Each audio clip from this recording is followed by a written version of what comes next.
So hello my sweet sweet students, मेरे प्यारे बच्चों। मैं फिर आपके पास आ गया हूँ एक नया 11th क्लास का वीडियो लेकर, एक नया कंसेप्ट प्रोजेक्टाइल मोशन लेकर। मैं आपको हर बार कहता हूँ कि I am Pankaj Bakshi from Indore Saint Indore higher secondary school. If you like my video please subscribe it. Subscribe करने में आपके कोई पैसे नहीं लगेंगे।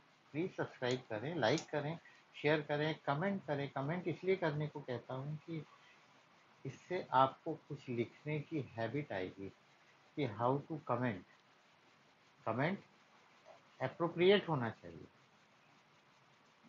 तो प्यारे बच्चों, आप जानते हो कि लोहे को कोई नष्ट नहीं कर सकता, आयरन को, लेकिन उसकी खुद की जंग उसे खत्म कर देती है, समाप्त। इफ आयरन रस्ट, खत्म। मतलब हमारे अंदर का अहंकार, हमारा अभिमान ही हमें नष्ट करता है। हमारे अंदर की निगेटिविटी, शंका हमें आगे नहीं बढ़ने देती। So my dear students, always be positive in your life. आपके मन से सारी संदेह शंकाओं को निकाल दीजिए और आगे बढ़िए। भगवान आपकी हेल्प करेगा और आप एक सितारे की तरह चमकते रहे नजर आएंगे। तो प्यारे बच्चों, मैं प्रोजेक्टाइल मोशन स्टार्ट कर रहा हूँ। And what is projectile motion? First of all, when you throw a body upwards with some initial velocity, जैसे आपने बचपन में एक पत्थर फेंका होगा, ऐसे ये पत्थर फेंके या ऐसे पत्थर फेंका या बॉल फेंकी, तो बॉल ऐसे आती है ये नीचे, ऐसे। या छत से आपने किसी को पत्थर को ऐसे फेंका कि छत है, यहाँ से किसी को फेंका तो वो ऐसे गिरेगा। That is known as projectile motion. और मे बी एरोप्लेन से कुछ गिरा। अभी आपने युद्ध देखे होंगे, महाभारत और रामायण, तो उसमें जब तीर चलाते हैं शाय, तो तीर ऐसे जाता है। जेवलिन थ्रो, शॉर्ट पुट, तो ऑल आर प्रोजेक्टाइल। तो प्रोजेक्टाइल की डेफिनेशन क्या है? पहले तो मैं लिखता हूँ। When a body is projected upwards with some initial velocity, and after that body moves only under the effect of gravity alone, under the effect of gravity alone, then such a motion is called projectile motion. कौन सा motion प्यारे बच्चों? Projectile motion. And body is called projectile. Body is called projectile. कितनी बढ़िया definition लिखी मैंने, आपको बताता हूँ कैसे। When a body is projected upwards with some initial velocity and after that body moves only under the effect of gravity alone, then such a motion is called projectile motion and body is called projectile. Body को projectile कहा जाता है। इसमें एक चीज देखिए कि initially we have to project with some velocity and after that there is no fuel, no engine is there. अगर आपने एक एरोप्लेन ऐसे फेंका और एरोप्लेन इंजन से उड़ने लगा तो एरोप्लेन प्रोजेक्टाइल नहीं है, because engine is providing velocity. But if you throw a stone with some initial velocity and after that stone is following a trajectory and that is known as projectile motion. मैं कुछ example बताता हूँ आपको। Example जैसे आपने सुने भी होंगे, अभी बताया आपको मैंने। Motion of A ball, motion of A ball upwards, ये देखो ये बॉल पे है, ये बॉल है, बॉल ऐसे जाएगी ये और ऐसे आ जाएगी जमीन, दिस इज प्रोजेक्टाइल मोशन. या an arrow shot from a bow, तीर जो चलता है ना, a bullet shot from a gun, javelin throw. हो सकता है जेवलिन की स्पेलिंग गलत हो जाए, थोड़ी स्पेलिंग में मेरी प्रॉब्लम हो जाती है. JAVELIN, JAVELIN,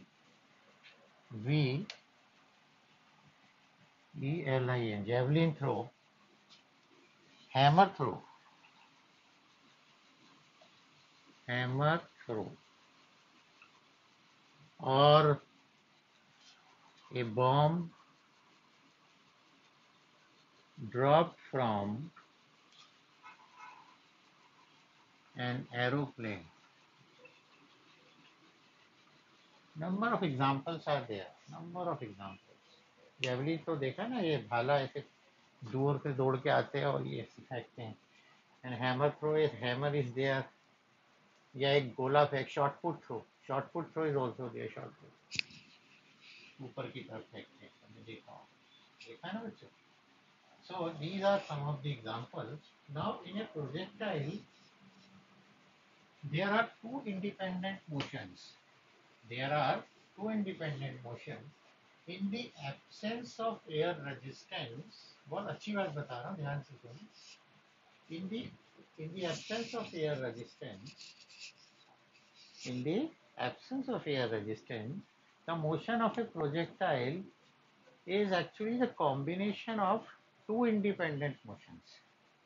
The first motion, the body is moving along horizontal with uniform velocity, and the second is body is moving vertically downwards with acceleration due to gravity. Again मैं फिर से बता रहा हूँ, the motion of a projectile is a combination of two independent motions. The first is horizontal motion, that is body is moving along horizontal with a uniform velocity, and the second motion is vertical motion, and in vertical motion the body is moving downward under the effect of acceleration due to gravity, which is 9.8 meter per second square. And that is the physical independence. Why physical independence? Both the motion are independent and does not affect others. Suppose this is a tower, and from here you just drop a body, or if you throw with a velocity u, then both the bodies, they comes to the ground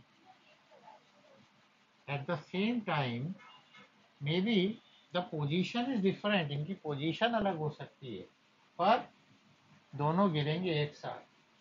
कैसे, मैं फिर बता रहा हूँ. जैसे कि एक tower है, यहाँ पर मान लीजिए मैं खड़ा हुआ हूँ और उसी के पास में एक और स्टोन है, तो आपने स्टोन को ऐसे प्रेस किया और मुझे भी धक्का दिया, मुझे इनिशियल वेलोसिटी से, तो मैं यहाँ गिरूंगा और स्टोन यहाँ गिरेगा. ये दोनों साथ में है, ये अलग अलग नहीं है, एक ही जगह पर. ठीक है, 3 dimension figure. It means horizontal velocity does not affect the vertical motion because both touches the ground at the same time, and this shows the physical independence of horizontal component and vertical component, horizontal motion and vertical motion. And this effect was first shown by Mr. Galileo, famous, you know very well. उन्होंने सबसे पहले बताया था physical independence in his book.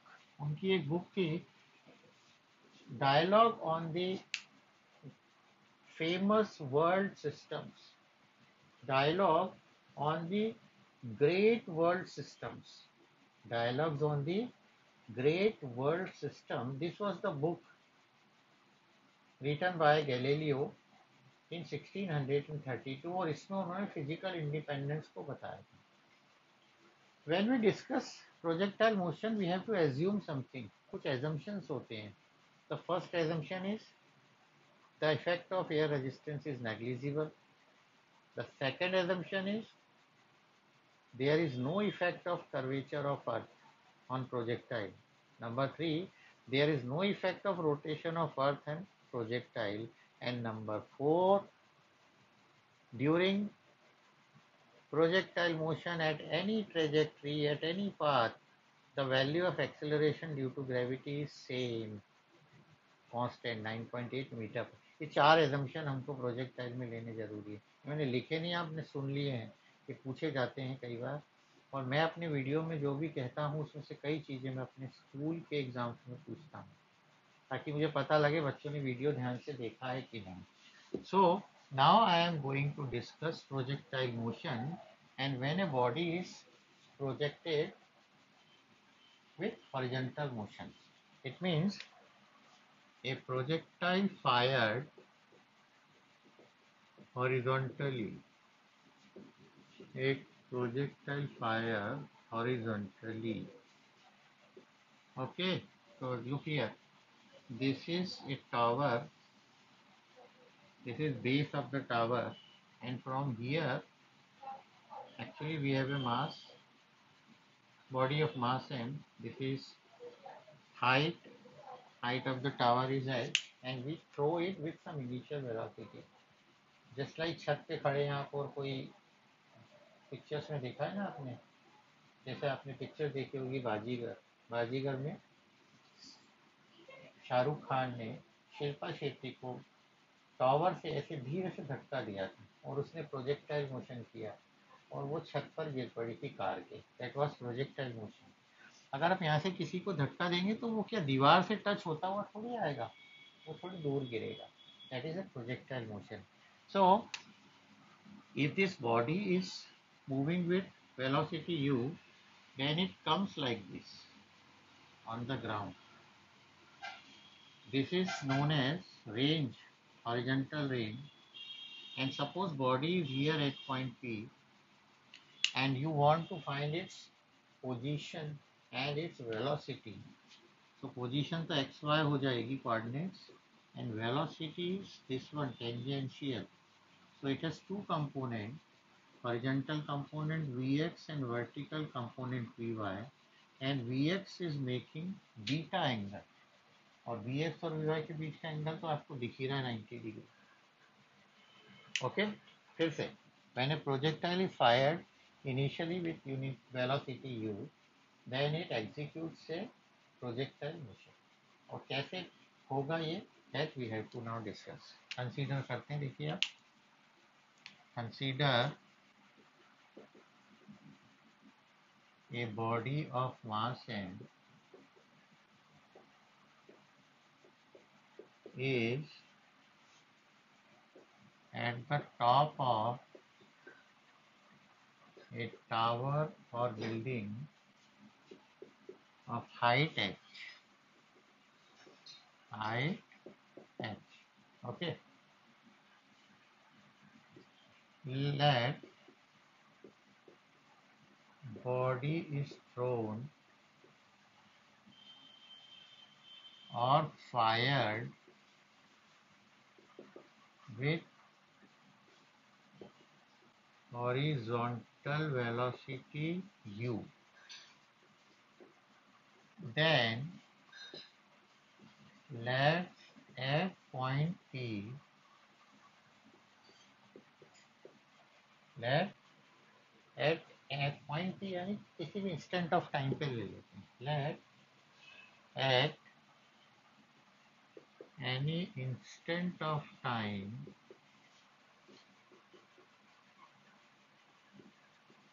body is at P, then coordinates are x, y. Correct? Now, फिर से बताता हूँ.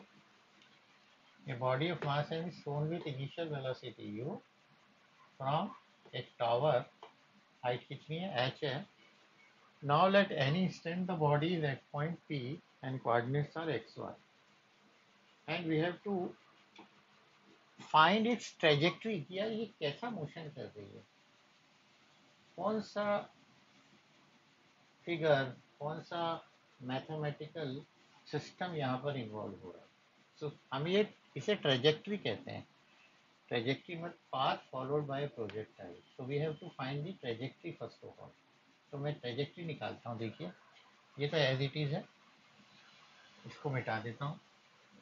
So number one, first I am going to find equation of trajectory.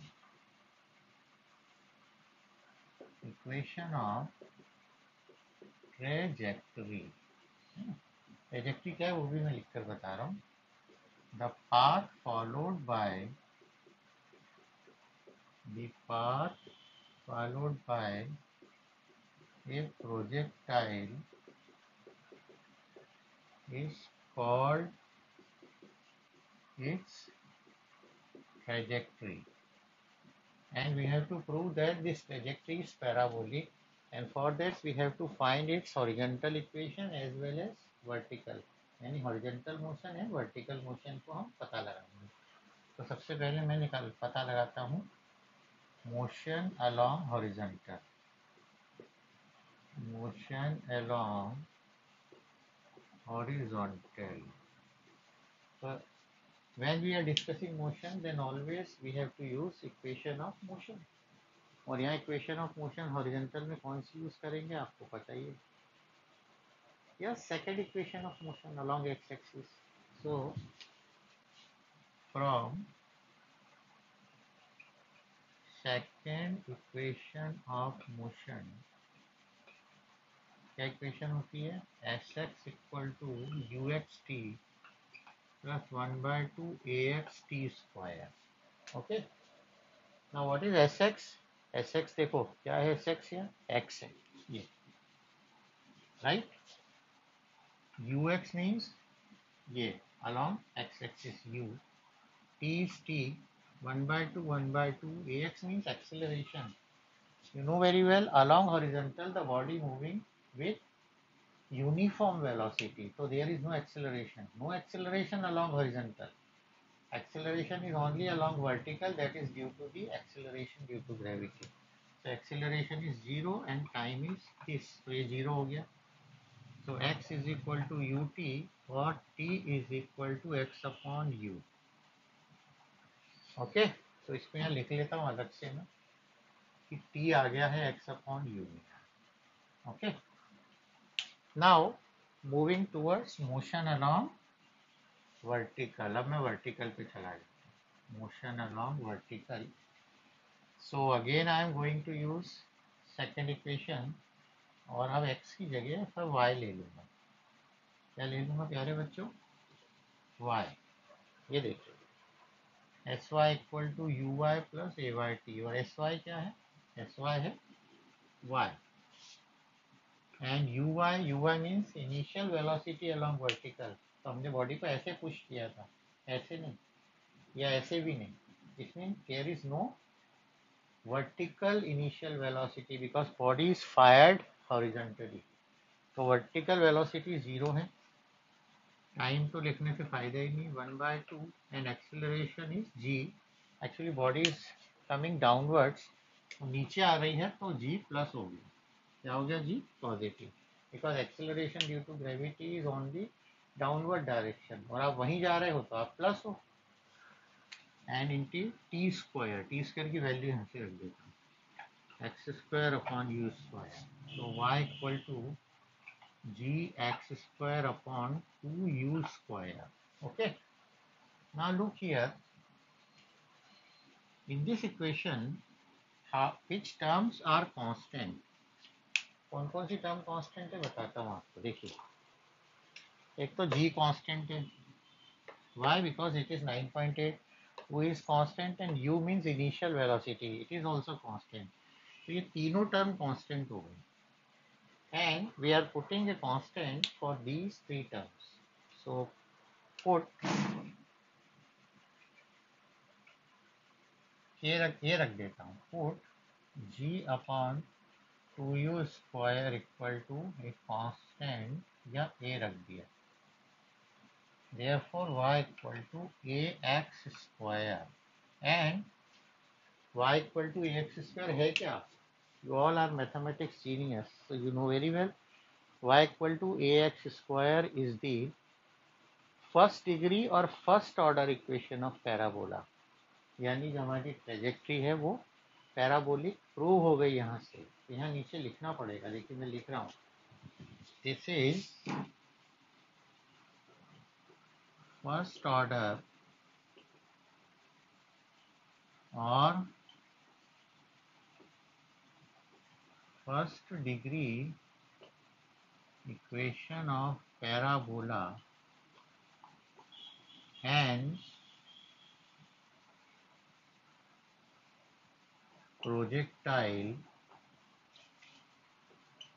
follows a parabolic path. वायर प्रूव कर दिया मैंने, तो देखो दिस इज फर्स्ट ऑर्डर और first degree equation of parabola, hence projectile follows a parabolic path और trajectory of projectile is parabolic in nature. Okay, एक चीज तो हो गई। अब ये पता लगाना है कि यहाँ से यहाँ तक आने में इसको टाइम कितना लगा, उसे कहते हैं time of flight. So now we are going to find time of flight, कि भाई तूने यात्रा तो की, जमीन तक आने में गिरने में तुझे कितना टाइम लगा। So second we are finding time of flight. So for time we have to find that how much distance it covers. So it covers h distance. चाहे वो यहाँ से आए चाहे यहाँ से आए, सेम लगेगा, because work done by acceleration due to gravity is also force of gravitation ही लग रहा है, that is conservative in nature, independent of path. So again we are using from second equation, क्योंकि second में time है। First हम क्यों नहीं use करेंगे? Because in first distance is not there, third we have distance but time is not there, so only second equation is remaining. So from second equation, sy equal to u by t plus 1 by 2 a by t square. So sy is h, total distance covered. Uy already 0, you know very well, because body is projected only horizontally, 1 by 2, ay is g and t is capital T लिख रहा हूँ मैं, not small t. Why not small t? देखो यहाँ मैंने small t लिख दिया, ये मेरी गलती है, because we are now finding total time. So h is equal to gt square upon 2, t square equal to 2h upon g. So t equal to under root 2h upon g. क्या बात है boss! It means if you know the height of the building, you just multiply height of the building with 2 and divide by 9.8, find its under root, आपको पता लग जाएगा ये body कितनी देर में नीचे पहुंचने वाली है।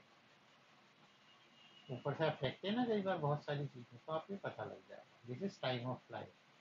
अब सवाल ये उठता है कि बिल्डिंग से कितनी दूर वो गिरने वाली है। जैसे आपने कई बार CID वगैरह देखा हो तो उसमें दिखाते हैं कि ये इतनी दूर क्यों गिरा है और ये इससे दूर गिरना चाहिए था या पास। That depends upon which factor, purely velocity पे डिपेंड करेगा, and this is known as horizontal range.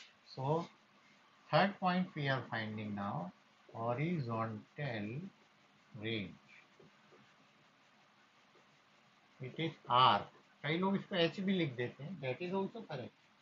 So horizontal range is what? The distance of projectile from the base of tower to the point where it touches the ground, where it touches the ground is called range.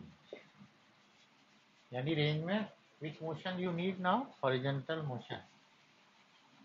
तो second equation लगा दो या direct कोई formula लगा दो distance वाला। चलो second लगा देते। From second equation of motion, so second equation is Sx is equal to uxt 1 by 2 ax t square. Sx is now r range, ux is u, t is capital T, 1 by 2, acceleration is 0 because along horizontal there is no acceleration. R is equal to u into t और t की value क्या थी, under root 2h upon G. It means range किस पे depend कर गई प्यारे बच्चों, देखो range depends upon initial velocity and time period. More time period, more range. Less time period, less range. And depend upon you. अगर आपने ज़्यादा वेलोसिटी से थ्रो किया तो दूर गिरेगा, कम से किया तो पास। याद है, मैंने बताया भी था।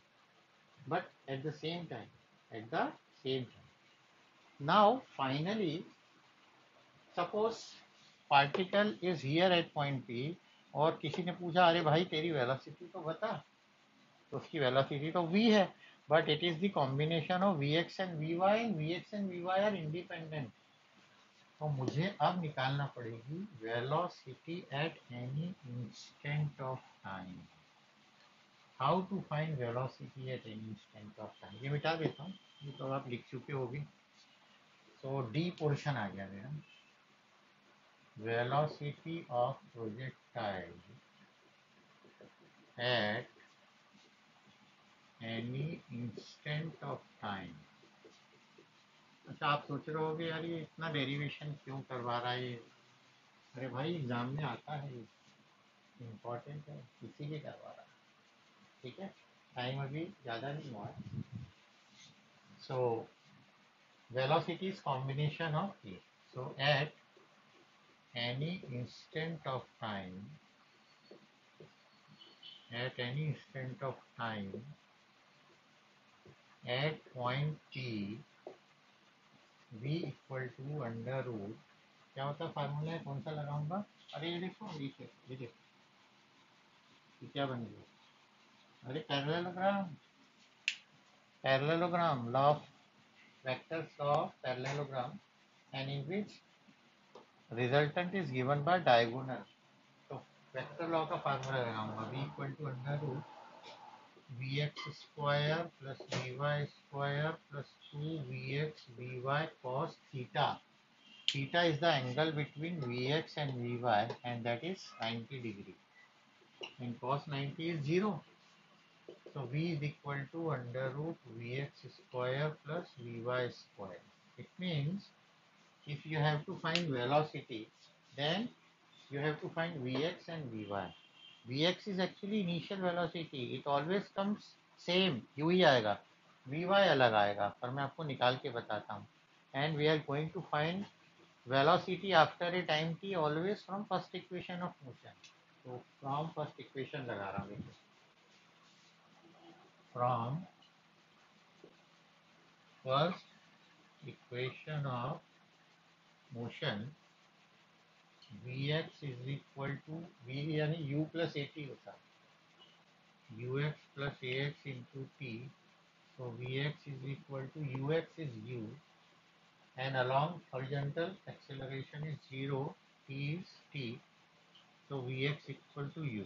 देखो वही आया, कहा था ना vx कभी निकालना नहीं चाहिए, वही आता है, u ही आता है। अब vy निकालो and vy equal to uy plus ay into t. So vy equal to uy is 0, ay is g and t is t. So vy equal to gt. Okay, you know very well horizontal motion is there. Projectile fired horizontally. So initially there is no vertical velocity and t को मैं small t लिख रहा हूँ capital t में, क्यों, अरे कोई point b पे थोड़ी आ गए, p पे, p यानी any instant of time. Now putting these two values here in v, v में रख देता हूँ, putting all the values दादी चलेगा बच्चे, उनको इक्वेशन 1 2 3 भी दे सकते हो। Therefore, putting values of Vx and Vy in equation, suppose equation मैंने पहले इक्वेशन दी नहीं थी, तो पहले वाली इक्वेशन को फर्स्ट मान सकते थे अपन, टी वाली, फिर सेकंड इक्वेशन, फिर थर्ड टाइम वाली, फिर फोर्थ और ये फिफ्थ हो गई। In equation 5 v equal to under root vx square, that is u square plus g square t square. It means if you write the value of initial velocity, acceleration due to gravity and the time just उसको निकालना है, after 5 second, after 4 second, after 6 second, after 1 minute, वो time याद रखो, you will get the velocity. But velocity is a vector quantity, तो आपको direction निकालनी पड़ेगी, and direction is always given by tan beta. ये tan beta से निकालनी है डायरेक्शन ऑफ v। तो डायरेक्शन के लिए हम tan बीटा निकालते हैं। tan बीटा का फार्मूला मुझे याद आ गया, वो होता है b sin theta upon a plus b cos theta. तो b means vertical, vy sin, and what is theta, theta यानी ये vx और vy का एंगल, ये थीटा होता है जो 90, upon a means vx and this is vy cos 90, correct? Now what is sin 90 पहले बच्चों 1, तो ये बचेगा vy upon vx plus cos 90 is 0, तो ये 0 हो गया, it means it is vy upon vx, so beta is equal to tan inverse vy upon vx. So this velocity makes an angle tan inverse vy by vx, right? तो ये सिर्फ projectile fired horizontally हुआ है, and then we have to find the projectile motion, और we have to discuss projectile motion by throwing with an angle theta, किसके साथ, along vertical और horizontal, किसी के भी साथ, and that projectile is known as oblique projectile, when you throw a ball that is known as oblique projectile. Okay, तो इसको हम नेक्स्ट वाले वीडियो में कंटिन्यू करते हैं। तो ये वीडियो बेटा अगर आपको अच्छा लगा है तो प्लीज़ आप इसको सब्सक्राइब करें, लाइक करें, शेयर करें, घर पर रहें, सोशल डिस्टेंसिंग फॉलो करें, और कम मोबाइल का यूज़ करें गेम्स के लिए। ओके बच्चों, हेडफोन दिन भर ना लगाएं, कान खराब हो जाएंगे, और मोबाइल की वजह से आँखें भी खराब हो जाएंगी, और बॉडी का स्ट्रक्चर भी, क्योंकि आप बैठे रहेंगे। तो बी केयरफुल, मम्मी पापा की बात सुने। God bless you, thank you बच्चों।